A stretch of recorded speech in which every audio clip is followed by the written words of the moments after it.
श्री रामकृष्णचरितमानस दोहा क्रमांक 168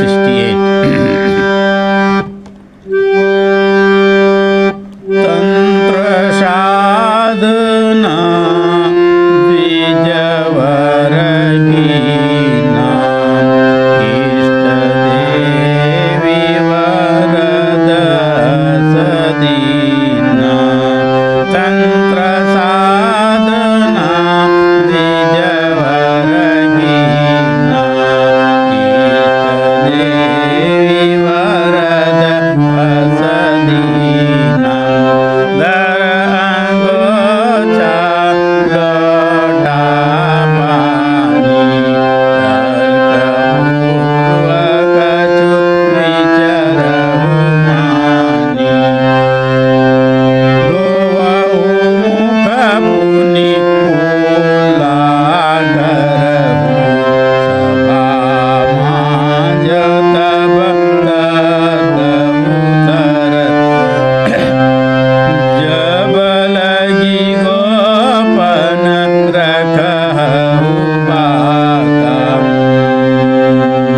निश्चय पाहु विजय तुम बातम जब जब होई मीमांसा भाई जय संवाद बनाई जब जब पंडित वर जय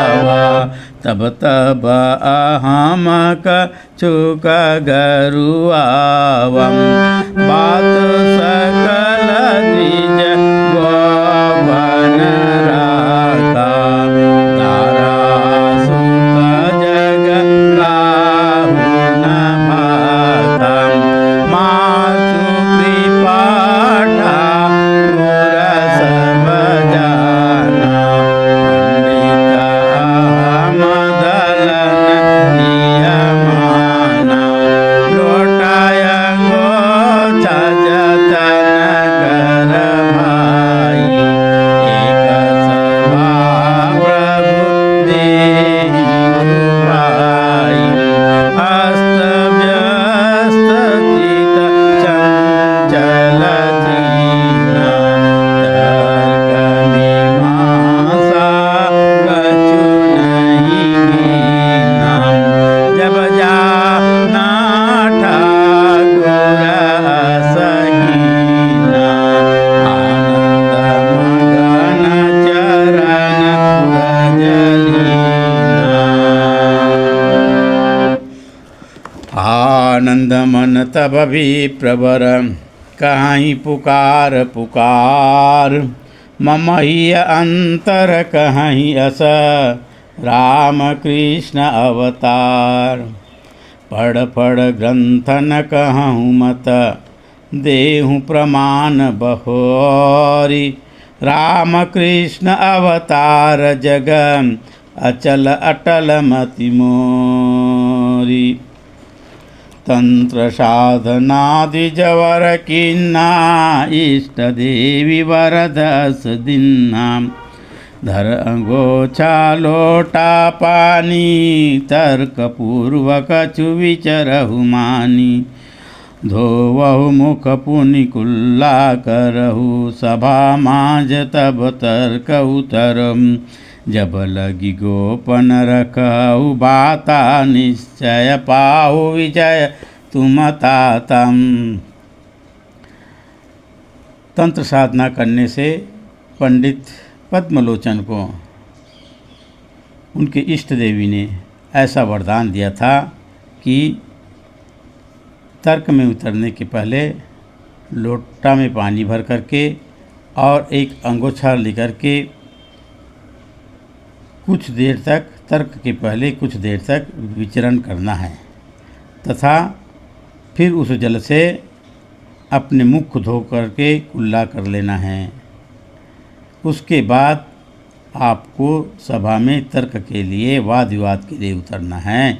जब तक तुम इस बात को किसी को नहीं बताओगे कि देवी से, इष्ट देवी से इस प्रकार से तुमको सिद्धि प्राप्त हुई है, तब तक तुमको निश्चय ही विजय प्राप्त होती रहेगी।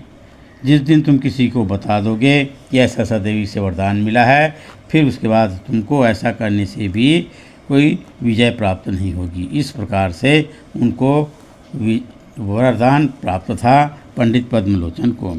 और तब से जब जब कोई मीमांसा होती, वाद विवाद होती, तो पंडित पद्मलोचन जो हैं माँ के बताए अनुसार इस प्रकार से क्रिया करके हमेशा अजय ही रहते थे।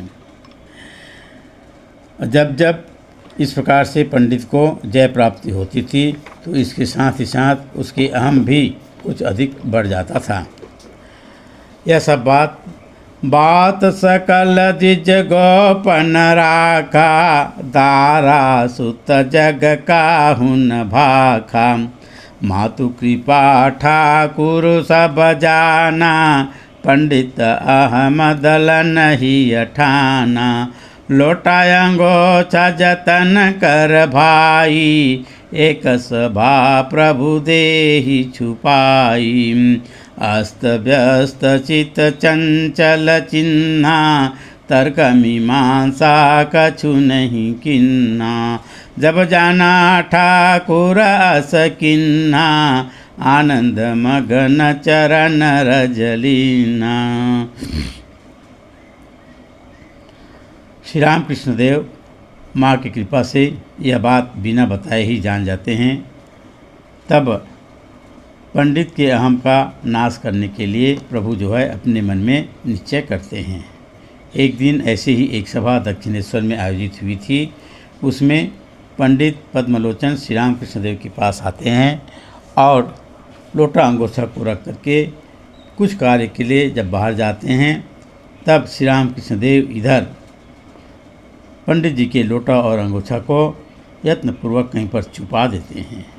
पंडित आकर के अपने लोटा अंगोछा को जब उनको नहीं मिलता है, तब वे अत्यंत चंचल हो जाते हैं। उनका चित्त चंचल चलायमान हो जाती है, अस्त व्यस्त हो जाते हैं, व्याकुल हो जाते हैं। और फिर उसके बाद से जो तर्क मीमांसा करने वाले थे पंडित सभा में जा कर के, वे फिर नहीं करते हैं। और बाद में उनको पता चलता है कि जब जाना ठाकुर अस किन्हा, आनंद मगन चरण रजलीना। जब उनको पता चलता है कि श्री रामकृष्ण देव ने ही, ठाकुर ने ही लोटा और अंगोछा को छुपा दिया था, तब वे आनंदित होते हैं और इस प्रकार से उसके अहम का नाश होता है और आनंदपूर्वक श्री रामकृष्ण देव के पावन चरण कमलों को पकड़ करके उनके चरण रज लेते हैं, अपने सिर पर चढ़ाते हैं। आनंद मन तब भी प्रवर, कहीं पुकार पुकार। मम ही अंतर कहीं अस, राम कृष्ण अवतार। तब आनंद मन होकर के पंडित जो है सभा में जा कर के पुकार पुकार करके कहते हैं कि मेरा अंतर हृदय जो कहता है कि रामकृष्ण देव जो हैं इस युग में नर्तनधारी अवतार हैं। पढ़ पढ़ ग्रंथन कहूँ मत, देहु प्रमाण बहोर। राम कृष्ण अवतार जग, अचल अटल मति मोर। पंडित जो है सभा के बीच में सब लोगों को सुनाते हुए कहते हैं कि मैं ग्रंथों से उदाहरण दे करके आप सबको यह समझा सकता हूँ कि श्री रामकृष्ण देव जो हैं अवतार है। ऐसा ही मेरा अचल अटल मति मेरा है। बोलिए भगवान श्री राम कृष्ण देव की जय। जगत जननी माँ शारदा देवी की जय। विश्वबंध स्वामी विवेकानंद जी महाराज की जय।